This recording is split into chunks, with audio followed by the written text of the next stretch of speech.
Bienvenue sur Africa 24 dans cette nouvelle édition du QG Weekend. Voici les titres de l'actualité. Au Gabon, l'opposant Jean Ping se proclame président. C'était lors d'une conférence de presse ce vendredi. Le principal adversaire du président Ali Bongo Ondimba exige en outre un nouveau recomptage des voix.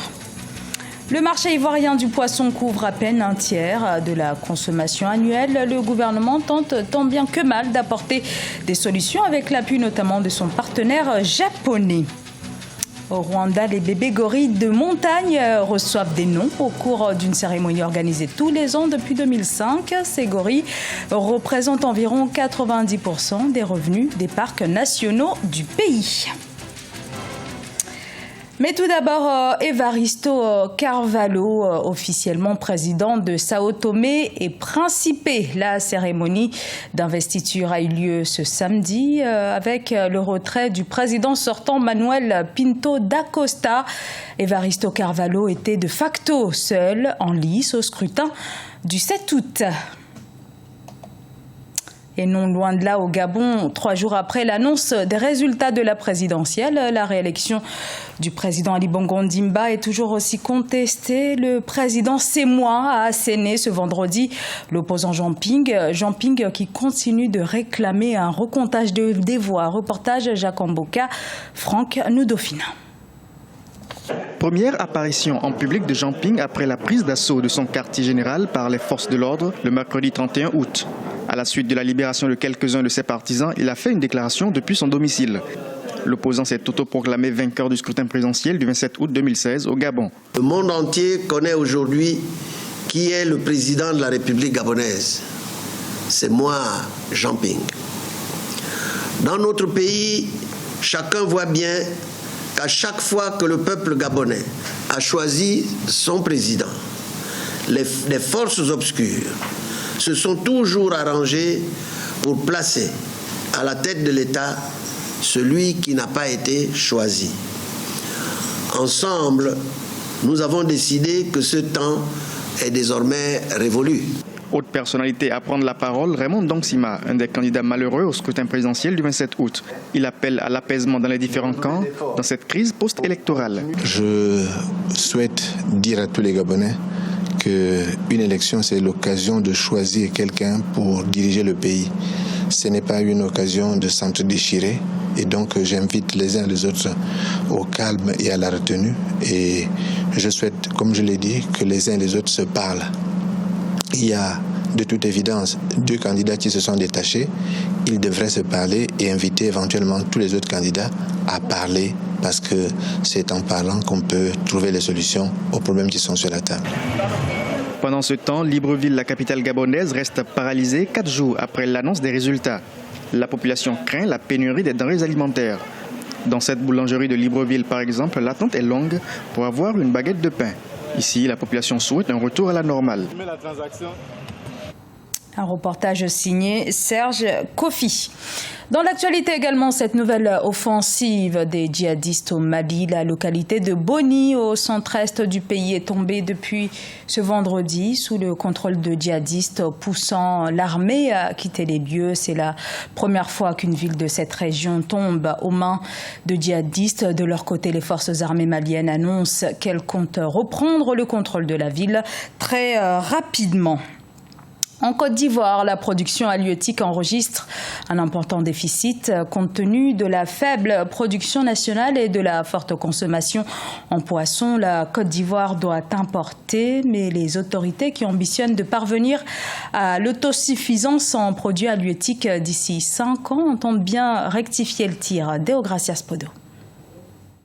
Avec l'appui financier du Japon, le projet de relance de la production piscicole en Côte d'Ivoire a été lancé et va contribuer à la réduction du déficit de la production halieutique du pays. Estimé à près de 3 milliards de francs CFA, le programme permettra entre autres le renforcement des capacités des acteurs du secteur, l'élaboration d'un plan d'action et d'un guide technique ou encore la mise en œuvre de certains projets pilotes. D'ici 2020, la Côte d'Ivoire ambitionne atteindre une production piscicole d'au moins 200 000 tonnes par an pour promouvoir la sécurité alimentaire. C'est déjà bien, c'est déjà bon qu'on fasse déjà un état des lieux et qu'on sache effectivement qu'il y a un déficit et que le gouvernement prenne effectivement des décisions et des dispositions pour pouvoir même si ce n'est pas en 2020, 2025, 2030. En tout cas, il faut déjà que cela soit une affaire nationale, effectivement, ici. Parce que là, dans le plan de la formation, les jeunes ne s'intéressent pas, effectivement, à la pisciculture. Donc, il va falloir, effectivement, réactiver, moderniser les écoles. Il va falloir aussi moderniser le port. Il faut aussi un engagement ferme de l'État et dans les moyens. Il ne suffit pas de dire qu'il faut que l'acte vraiment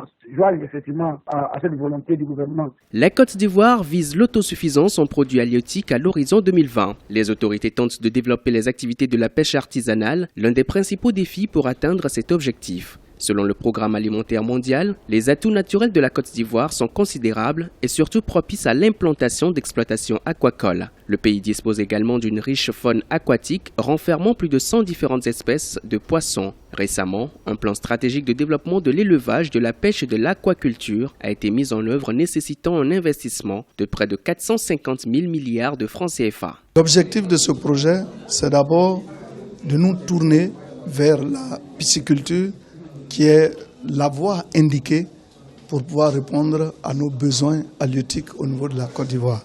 Parce que nous pensons que c'est avec cette pratique que nous pourrons avoir du poisson à satiété pour les consommateurs. En Côte d'Ivoire, la consommation des produits halieutiques reste fortement marquée par les importations, soit environ 320 000 tonnes par an selon les estimations, pour une production locale moyenne d'environ 42 000 tonnes. Le secteur de la pêche et de l'aquaculture représente 3,1% du PIB agricole et 0,74% du PIB total. En Côte d'Ivoire, toujours, où des détenus pro-Gbagbo devraient être libérés dans les prochains jours. C'est en tout cas ce qu'annonce la responsable de l'opération des Nations Unies dans le pays. Cette mesure concernerait une trentaine de prisonniers depuis 2011. Leur libération est l'une des revendications premières de l'opposition. Depuis le début de l'année, une centaine de pro-Gbagbo a déjà été libérée. Le Rwanda organise chaque année depuis 12 ans une cérémonie pour nommer les bébés gorilles du Parc national des volcans. Objectif, inciter les populations à s'impliquer davantage dans la conservation de cette espèce très développée dans le pays. Et la cérémonie s'est déroulée en présence notamment du président Paul Kagame. Reportage de notre correspondant Olive Adjakotan. 22 bébés gorilles ont reçu symboliquement chacun un nom en langue locale Kinyarwanda le 2 septembre 2016 dans le district de Musanze, à 90 km de Kigali. Une cérémonie qui rentre dans le cadre de la 12e édition du Kwita Izina, un événement unique rwandais qui s'inspire des rituels séculaires de la tradition du pays pour donner un prénom aux nouveaux-nés humains. Et ce sont 22 parrains et marraines venus du Rwanda et d'ailleurs qui se sont prêtés à l'exercice en 2016. Comme vous pouvez le constater, la joie peut se lire sur le visage de tout le monde aujourd'hui. Notre joie est encore plus grande car nous célébrons la conservation. La conservation, c'est la vie.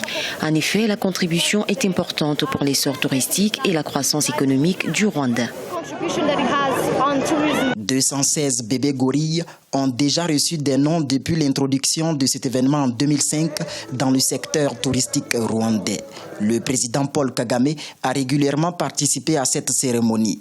Il a profité de l'édition 2016 pour inviter encore les populations du nord du Rwanda à faire de la conservation leur combat. Vous devez toujours protéger toutes les espèces sauvages de votre région, pas seulement les gorilles. Si vous le faites bien, vous en récolterez les bénéfices.